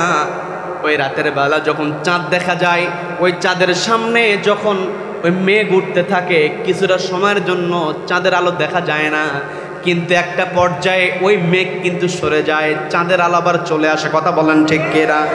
সম্মানিত দিন, এবারে যে কথাই ছিলাম, ওমর ইবনে আব্দুল আজিজ তিনি জেলখানার কর্মচারীদেরকে নিয়ে যখন কর্মকর্তাদেরকে নিয়ে মিটিং করছেন, ওই মিটিংয়ের সময় একজন মাঝখান থেকে জিজ্ঞাসা করে উঠল, আমিরুল মুমিনিন, আপনার শারীরিক অবস্থা কেমন, পারিবারিক অবস্থাটা কি? দীর্ঘদিন পর দেখা হলে মানুষ কুশল বিনিময় করে, হুজুর আপনার ছেলে কেমন আছে, মেয়ে কেমন আছে, আপনার পরিবারের কি অবস্থা, কি বন্ধু দীর্ঘদিন দেখা সাক্ষাৎ নাই, তোমার পরিবারের কি খবর, প্রশ্ন করে কি করে না। যখন ওমর ইবনে আব্দুল আজিজ রাহিমাহুল্লাহকে প্রশ্ন করা হয়েছে আপনার শারীরিক কি অবস্থা, পরিবারের অবস্থা কেমন একটু জানতে চাই, সঙ্গে সঙ্গে যে বাতিটা জ্বালানো ছিল ওমর ইবনে আব্দুল আজিজ সঙ্গে সঙ্গে ওই বাতিটা নিভাইয়া দিলেন। বাতিটা নিভানোর পরে তার কর্মচারীকে অর্ডার করলেন মোমবাতি জ্বালানোর জন্য, কুপি জ্বালানোর জন্য। ছোট্ট একটা কুপি সামনে জ্বালানো হলো, আলো নিভু নিভু করে, কোনো মতো দেখা যায়। একজন প্রশ্ন করলেন, কি ব্যাপার, আপনার সামনে কিছুক্ষণ পূর্বে যেই বাতি ছিল, ভরপুর আলো ছিল রুমের মধ্যে, আপনি সেটা বন্ধ করে এই ছোট্ট বাতি জ্বালানোর কারণটা কি? ওমর ইবনে আব্দুল আজিজ রাহিমাহুল্লাহ জবাব দিয়ে বলছেন, একটু পূর্বে যেই বাতিটা আমি নিভিয়েছি, এই বাতির তেলের যে খরচটা দেওয়া হয়, এই বাতি জ্বালাতে যেই খরচটা হয়, এটা রাষ্ট্রীয় কোষাগার থেকে দেওয়া হয়। আর পরের বেলা যেই বাতিটা আমি জ্বালিয়েছি, এই বাতিটা আমার ব্যক্তিগত, কারণ আমাকে প্রশ্ন করা হয়েছে, আমার ব্যক্তিগত প্রশ্ন করা হয়েছে, আমার সম্পর্কে জানতে চাওয়া হয়েছে। আমার ব্যক্তিগত উত্তর যদি আমি ওই বাতি জ্বালিয়ে দেই, ওই বাতির খরচ থেকে যদি আলো নিয়ে যদি আমি আমার ব্যক্তিগত তথ্য শেয়ার করি, আর কিয়ামতের কঠিন ময়দানে রব্বুল আলামিন যদি আমাকে প্রশ্ন করেন, তুমি তোমার ব্যক্তিগত কথা বলার সময় সরকারি কোষাগার থেকে বাতি ব্যবহার করেছো, এটার হিসাব দাও, আমি ওমর ইবনে আব্দুল আজিজ এটার হিসাব দিতে পারবো না। বলেন আল্লাহু আকবার। কেমন তাদের চিন্তা চেতনা! আজও দুনিয়াতে ঘটনা আছে, দুনিয়া বলতে আমার বাংলাদেশে ঘটনা আছে, আপনাদেরকে জানিয়ে যায়। সেটা হলো ইবনে সিনা, এই ট্রাস্টের নাম আপনারা কম বেশি শুনেছেন। ভালো চিকিৎসা হয়, একটা টেস্ট করাতে গেলে অন্যান্য ভালো ল্যাবরেটরিতে, ডায়াগনস্টিক সেন্টারে যেই পরিমাণ টাকা নেওয়া হয় তার চেয়ে কম নেওয়া হয় ইবনে সিনাতে। কথা বলেন ঠিক কিনা? ওষুধ কিনতে গেলেও দেখবেন ইবনে সিনা কোম্পানির ওষুধের দাম কম, কারণ ইবনে সিনাটা পরিচালিত হয় ইবনে সিনা ট্রাস্টের মাধ্যমে। আর এই ইবনে সিনা ট্রাস্ট যিনি প্রতিষ্ঠাতা চেয়ারম্যান ছিলেন শহীদ মীর কাসেম আলী রাহিমাহুল্লাহ। তার বৈশিষ্ট্য কেমন ছিল? তিনি মিটিং করছেন, লক্ষ্য করে দেখা যায় মিটিংয়ের সময় যখন পানির বোতল সরবরাহ করা হয়, ওই পানির বোতলে যদি সামান্য পানীয় থাকে, তিনি ওই বোতলটা সেখানে রেখে দেন না, বোতল উঠান। তাকে প্রশ্ন করা হলো, আপনার এই বোতল এখানে নেওয়ার দরকার না, বোতলটা আপনি রেখে দেন। আবার পরবর্তী মিটিংয়ে তো পানি আপনাকে সরবরাহ করা হবে, বোতলটা এখানে থাকুক। শহীদ মীর কাসেম আলী রাহিমাহুল্লাহ বললেন, আমি যে এই বোতলের পানি এখানে রেখে যাব, এই বোতলের পানি ক্রয় করা হয়েছে আমার ব্যক্তিগত টাকায়, ক্রয় করা হয় নাই। আমি সদস্য হিসাবে মিটিংয়ে এসেছি, ট্রাস্টের টাকা দিয়ে আমাকে পানি কিনে দেওয়া হয়েছে। এই যে অবশিষ্ট পানি আমি না খেয়ে যদি অপচয় করি, আর রব্বুল আলামিন যদি আমাকে প্রশ্ন করেন, আমি মীর কাসেম আলী এক ফোঁটা জবাব দিতে পারবো না। বলেন আল্লাহু আকবার। এমন সোনার মানুষকে মিথ্যা মামলা দিয়ে ফাঁসিতে ঝুলাইয়া দেওয়া হয়েছে। কথা বলেন ঠিক কিনা? শুধু তাই নয়, এই যে আমাদের কোরআনের পাখি শহীদ আল্লামা দেলোয়ার হোসেন সাইদি রাহিমাহুল্লাহ, যুব সমাজদেরকে জানার দরকার আছে, তার যেই ফাঁসিটা দেওয়া হয়েছে তার নামে একজন ছিল দেলোয়ার হোসেন শিকদার, নামের সঙ্গে মিল হয়েছে। এই দেলোয়ার হোসেন শিকদারের অপরাধগুলো আল্লামার কাদের উপরে চাপিয়ে দেওয়ার চেষ্টা করেছে, কথা বলেন ঠিক কিনা? এসকে সিনহা যখন রায় লিখেছিল সে স্পষ্ট করেছিল, সে বলেছিল আজকে আমরা যার রায়টা লিখছি এই রায়টা আজকের দেলোয়ার হোসেন সাঈদীর রায় আমরা লিখছি না, ৭১ সালে দেলোয়ার হোসেন শিকদারের রায় আমরা লিখছি। এই কথা সে রায় দেওয়ার আগেই লিখেছিল। আর বর্তমান সময়ে সে তো স্পষ্ট বলে দিয়েছে আমাকে বন্দী করে মুখে আমার কাছ থেকে রায় আদায় করে গলা ধাক্কা দিয়ে দেশ থেকে বের করে দিয়েছিল, কথা বলেন ঠিক কিনা? তার মানে যত ষড়যন্ত্র করুক না কেন, ষড়যন্ত্রকারীরা কখনো সফল হতে পারবে না। মুখে মুখে বড় বড় কথা বলতো যখন গোস্তের দাম বেশি হয়ে যায় বলে গোস্ত খাওয়ার দরকার নাই, কাঁঠাল খাবেন, বলতো কি বলতো না? মরিচের দাম বেড়ে গেছে বলতেছে যখন মরিচের দাম কম থাকবে তখন কেটে ওটাকে শুকিয়ে রোদে রাখবেন, বলেছে কি বলে নাই? এই যে বলেছে, আবার এমন কথা বলেছে যে বেগুনি বানানোর জন্য বেগুনের ব্যবহারের দরকার নাই। মিষ্টি কুমড়ার কথা বলেছে, কি কথা বলেন? এই যে কথাগুলো বলেছে মানুষের সঙ্গে ঠাট্টা করেছে। ওই যে যেই দিন ওই গণভবনে যখন সবাই প্রবেশ করলো, প্রথম দিকে আমার কাছে কেমন যেন একটু লাগলো, গোটা দুনিয়া তো দেখবে, গণভবনের মধ্যে সাধারণ মানুষ নিয়ন্ত্রণহীন অবস্থা ঢুকে গিয়েছে, গোটা দুনিয়াতে আমাদের একটা রেপুটেশন খারাপ হয় কিনা, এই রকম হতে পারে। একটু মনের মধ্যে আমার ব্যক্তিগত কথা বলছি, কিন্তু পরক্ষণে বিভিন্ন ভিডিও যখন দেখেছি, যখন ফ্রিজ থেকে বড় বড় মাছ, কি কথা বলেন, বড় বড় হাঁস, কি কথা বলেন, এগুলো যখন বের হয়েছি তখন চিন্তা করে দেখলাম এই মহিলা কত বড় মিথ্যুক ছিল। এই গণভবনের মধ্যে ঢোকা অবশ্যই দরকার ছিল, কথা বলেন ঠিক কিনা? তার মানে এই পৃথিবীতে যারা জালিম হবে, যত বড় ক্ষমতাধর হোক না কেন, ওই ক্ষমতাধরকে টেনে নামানোর জন্য আল্লাহর বড় কিছু দরকার হয় না। নমরুদের দিকে যদি আমরা তাকাই তাহলে দেখা গেছে নমরুদ কি করেছে, যখন অত্যাচার করেছে নমরুদকে রব্বুল আলামিন এমন করে দুনিয়া থেকে বিদায় করেছেন, বড় কোনো অস্ত্র লাগে না, ন্যাংড়া মশা দিয়ে, কথা বলেন ঠিক কিনা? ফেরাউন এত বড় ক্ষমতাধর, পানির মধ্যে চুবায় আল্লাহ মেরেছেন, কি কথা বলেন? আবার আমাদের এই কথায় কথায় বাপের দেশ বলতো, কথায় কথায় আমার দেশ বলতো, প্রত্যেকটা জায়গায় বাছাই করে প্রশাসনের লোক নিয়োগ করে সে চিন্তা করেছিল আমাকে কেউ হটাতে পারবে না, কিন্তু রব্বুল আলামিন শুধুমাত্র নিরস্ত্র ছাত্রদেরকে দিয়ে তাকে একেবারে অপমানিত লাঞ্ছিত করেছেন, কথা বলেন ঠিক কিনা? তার মানে জুলুমের পক্ষে আমরা কথা বলবো, যখন জুলুমের বিপক্ষে আমরা কথা বলবো, মাজলুমের পক্ষে কথা বলবো, মাজলুমের পক্ষে যারা কথা বলবে তাদেরকে পালাতে হয় না, কথা বলেন ঠিক কিনা? নির্যাতনের সম্মুখীন হলেও নির্যাতন আমরা মেনে নিব, কিন্তু আমরা কখনো জালিমের পক্ষে কথা বলবো না।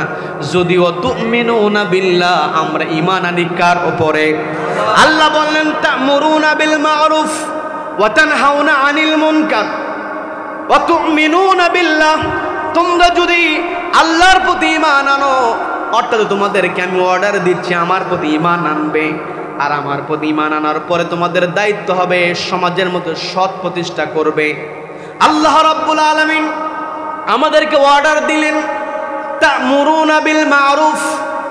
আবার আল্লাহ রাব্বুল আলামিন কোরআনের সূরাতুন নাহলের মধ্যে স্পষ্ট জানিয়ে দিলেন, প্রত্যেক জুমার দিনে ইমাম সাহেব সানি খুতবা যখন শেষ করেন তিনি একটা আয়াত পড়েন, ইন্নাল্লাহা ইয়া'মুরু বিল আদলি ওয়াল ইহসান ওয়া ইতা'i যিল কুরবা ওয়া ইয়ানহা আনিল ফাহশাই ওয়াল মুনকার। বলে কি বলে না? আল্লাহ বলেন তুমিনুনা, আল্লাহ রাব্বুল আলামিন বলেন তা'মুরুনা বিল মা'রুফ, তোমরা সৎ কাজের আদেশ দিবে। আবার আল্লাহ রাব্বুল আলামিন সূরা নাহলের 90 নম্বর আয়াতে বললেন ইন্নাল্লাহা ইয়া'মুরু বিল আদল। আল্লাহ রাব্বুল আলামিন তোমাদেরকে অর্ডার দিয়েছেন এক নম্বরে তোমরা আদালত কায়েম করবে, অর্থাৎ ন্যায় বিচার করবে।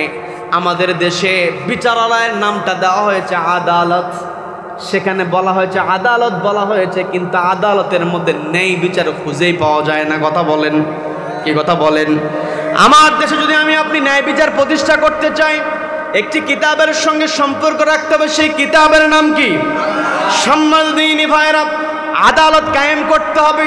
নিজের স্বার্থের বিরুদ্ধেও যদি চলে যায়, নিজের ব্যক্তিগত স্বার্থ যদি ক্ষুণ্ণ হয়ে যায়, সেখানেও আদালত কায়েম করতে হবে। সম্মানদিনী ভাইরা, এই পৃথিবীতে আল্লাহ রাব্বুল আলামিন আমাদেরকে বিভিন্ন জায়গায় বিভিন্নভাবে অর্ডার দিয়েছেন। আল্লাহ রাব্বুল আলামিন আর একটা কথা বললেন, ওয়া ইযা হাকামতুম বাইনান নাসি আন তাহকুমু বিল আদল। যখন মানুষের মধ্যে তোমরা বিচার কার্য পরিচালনা করবে, আন তাহকুমু বিল আদল, তোমরা কি করবে? আদালত কায়েম করবে, ইনসাফ কায়েম করবে। এখন আমার আপনার ভিতরে যদি ইনসাফ না থাকে, আমি আপনি কেমন করে ইনসাফ কায়েম করব? কথা বলেন। নিজের জন্য যেটা ভালো, অন্যের জন্য সেটা ভালো মনে করতে হবে। যখন নিজের মেয়ের অসুস্থতা হয়, জামাই যদি চিকিৎসা না করায়, জামাইকে ফোন দিয়ে ধমক দিয়ে বলে, কি ব্যাপার, আমার মেয়ে অসুস্থ, আপনার ডাক্তারখানায় নিয়ে যাও নাই কেন? কি কথা বলেন? আর ছেলের বউ যদি অসুস্থ হয়, নাপা ট্যাবলেট নিয়ে এসে বলে, অসুস্থতা এটা ধৈর্যের পরীক্ষা, মা এই ট্যাবলেটটা খাও। বলে কি বলেন? বলে কি বলে না? আপনার যদি ফোড়া হয়ে থাকে, ফোড়া পেকে গিয়েছে, সূচ দিয়ে আপনি কি করবেন? ঘা দিলে সেখান থেকে পুঁজগুলো বের হবে। আপনি যদি এই সিচুয়েশনে নিজে থাকেন, আমি আপনি কি করি? সূচটা সামনে নিয়ে আবার পিছিয়ে নিয়ে আসি। কি কথা বলেন? কি কথা বলেন?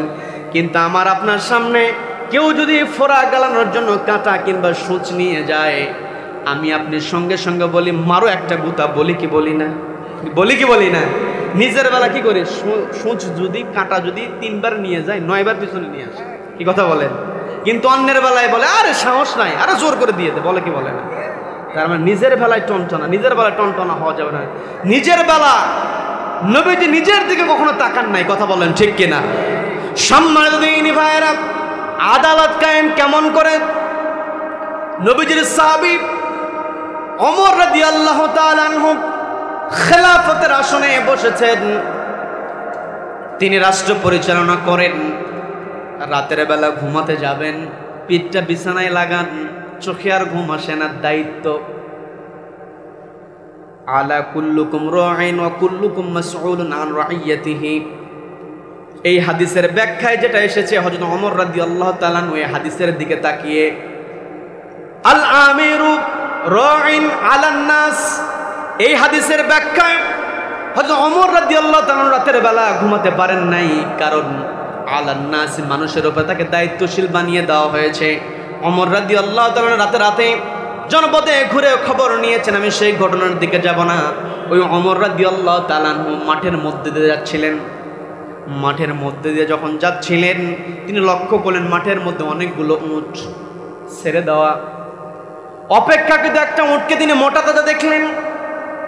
যখন তিনি দেখলেন উটটা একটু মোটা তাজা, মনের মধ্যে তার একটা জানার আগ্রহ জেগে উঠল, এই উটটা মোটা তাজা, এটা কেমন করে মোটা তাজা করলো? এটা যদি আমি জেনে আমার জনপদের লোকদেরকে, আমার দেশের নাগরিককে জানিয়ে দিতে পারতাম, আমার নাগরিকরা উপকৃত হতো, মোটা তাজা করে ভালো দামে উট বিক্রি করতে পারতো। এই চিন্তা করে তিনি গোয়েন্দা সংস্থাকে দায়িত্ব দিলেন। দায়িত্ব দিয়ে বলতেছেন, খোঁজ নিয়ে দেখো তো ওই মোটা উটের মালিকটাকে, আমার একটু জানা দরকার। অর্ডার পাওয়ার পরে তথ্য নিয়ে হয়তো ওমরের সামনে দাঁড়িয়ে মুস্কি হাসেন। হয়তো ওমর জিজ্ঞাসা করতেছেন, তোমাকে দায়িত্ব দিয়েছি, উটের মালিককে খুঁজে পেয়েছো নাকি? হাসিতে জবাব বলছে, আমিরুল মুমিনিন, আপনি আমার কাছে তথ্য জানতে চেয়েছেন উটের মালিককে। ওই উটের মালিক তো আপনার বাড়িতেই থাকে। আমার বাড়িতে থাকে, আমি তো জানি না কার উট। বলে, আপনার ছেলের উট। বলার সঙ্গে সঙ্গে ছেলেকে ডাক দেন। ঘটনাটা বলছি, বোঝার চেষ্টা করবেন। পর্দানের মা বোনেরা, আপনাকেও বুঝতে হবে, কানটা খাড়া করে শুনুন। এই ইসলামই একমাত্র আপনাকে সম্মান দিয়েছে যে সময়টাতে পুরুষেরা বাবা কন্যা সন্তানের পিতা পরিচয় দিতে লজ্জাবোধ করত। কন্যা সন্তানকে জীবন্ত মাটিতে পুঁতে ফেলা হতো। ওই সময়টাতে নবীজি এসে বলেন, লা তাসুব্বুল বানাত, তোমরা কি করবা না? কন্যাদেরকে গালি দিতে পারবা না। নিশ্চয় আমি আবুল বানাত, আমি হলাম কন্যাদের পিতা। বলেন আল্লাহু আকবার। এই পৃথিবীতে ইসলাম নারীকে সম্মান দিয়েছে, কন্যাকে রহমত বলেছে, স্ত্রীকে আমানত বলেছে, মাকে জান্নাত বলেছে। বলেন আল্লাহু আকবার। তার মানে মা, বর্তমান সময় ইসলাম বিদ্বেষীরা আপনাদেরকে ভুল বোঝানোর চেষ্টা করবে। যদি ইসলাম ক্ষমতায় আসে, নারীদেরকে ক্ষমতা থেকে নারীদেরকে অধিকার দেওয়া হবে না, উল্টাপাল্টা বোঝানোর চেষ্টা করবে মা। ইসলাম বিদ্বেষীরা মোক্ষম সুযোগ নেবে, কিন্তু মা আপনাকে সচেতন হতে হবে। আপনি খেয়াল করবেন, নবীজির সময় রাতের বেলা, ওমরের সময় রাতের বেলা নারীরা হেঁটে গিয়েছে, কোনো প্রকার মনের মধ্যে তাদের কোনো ভয় ছিল না। কথা বলেন ঠিক কিনা?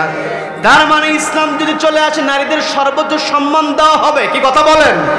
এই জন্য মা, ইসলাম প্রতিষ্ঠিত হয় এমন দলের পিছনে আপনাকে যেতে হবে, এমন ব্যক্তিকে আপনাকে বাছাই করতে হবে। মা, কানটা একটু খাড়া করে শোনেন। যে ঘটনায় আমি ছিলাম, হযরত ওমর রাদিয়াল্লাহু তাআলা কেমন শাসক ছিলেন। ছেলেকে ডাক দিলেন, ডাক দিয়ে বলতেছেন, বাবা, আমি তো তোমার উটটা দেখলাম অনেক মোটা তাজা, খুব সুন্দর উট পালন করেছো। আমি একটু জানতে চাই উটটাকে কেমন করে মোটা করলে?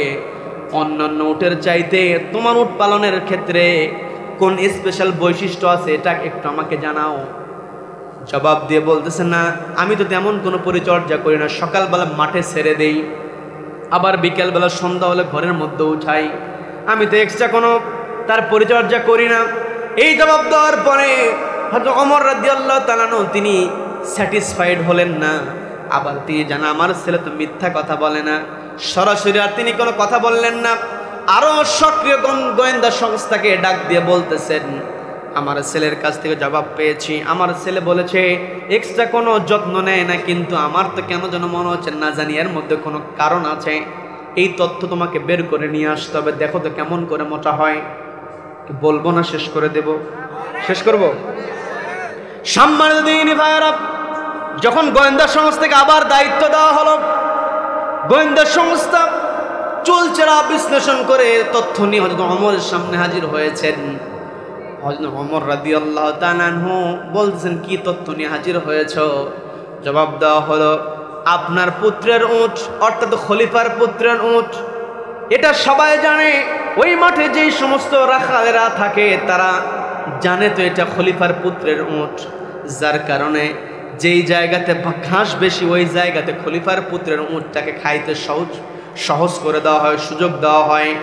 আবার বিশেষ করে যখন পানি পান করানো হয়, ওই পানি পান করানোর সময় রাখালেরা সবার আগে খলিফার পুত্রের উটের লাইনে সবার আগে তারকে দাঁড় করিয়ে দেয়। খলিফার পুত্রের উট পানি একেই খাওয়াতে হবে। আমরাও দেখি এমপির যদি বইয়ের ছোট ভাই হতে পারে, ওর দাপটে এলাকায় থাকা যায় না। কথা বলেন ঠিক কিনা? কি কথা বলেন? খলিফার পুত্রের উটকে যেমন লাইনের সামনে দেওয়া হয়, যদি চেয়ারম্যানের যদি ছোট ভাই হয়, কোনো মতো যদি সম্পর্ক পেয়ে যায়, ওর দাপটে এলাকায় থাকা যায় না। কথা বলেন ঠিক কিনা? কিন্তু এই সমস্ত নেতা যতদিন পৃথিবীতে থাকবে, যতই মুখে আমরা শান্তি শান্তি জিকির করি না কেন, শান্তি কখনো পাওয়া যাবে? সম্মানিত দিনী ভাইরা, যখন হযরত ওমর রাদিয়াল্লাহু তাআলাকে কথা জানানো হলো, হযরত ওমর রাদিয়াল্লাহু তাআলা দ্রুত সন্তানকে ডাক দিলেন। ডাক দিয়ে বলতেছেন, আগামী 3 দিনের মধ্যে তোমার উটটাকে বিক্রি করতে হবে। কয়দিন? সবাই বলেন কয়দিন? 3 দিনের মধ্যে উট বিক্রি করে দেবে। শুধু উট বিক্রি করবেই না, ওই যে মাঠের মধ্যে সবচাইতে দুর্বল যেই উট, যার দাম সবচাইতে কম হবে, ওই উটের দামটাও নির্ধারণ করবে। নির্ধারণ করার পরে, দামটা জানার পরে তোমার বিক্রিত উটের মূল্য নিয়ে আমার কাছে আসবে, এরপরে ফয়সালা দেব। যখন হযরত ওমর অর্ডার দিয়েছেন, পিতার বিরুদ্ধে কথা বলার কোনো সুযোগ আছে নাকি? সবাই বলেন সুযোগ আছে নাকি? হযরত ওমরের পুত্র কি করলেন? উটটা বিক্রি করলেন। বিক্রি করার পরে ওই দামটা শুনে এসেছেন, এসে পিতার সামনে হাজির হয়েছেন। একটা বর্ণনায় পাওয়া যায়, বিক্রির পরেই তিনি পিতার কাছে আসলেন। আরেকটা বর্ণনায় পাওয়া যায় বিক্রির পূর্বেই পিতাকে জিজ্ঞাসা করলেন, সমস্যা নাই, আমি 3 দিনের মধ্যে বিক্রি করব, কিন্তু আমার বড় জানার ইচ্ছা কেন আপনি আমাকে অর্ডার দিলেন।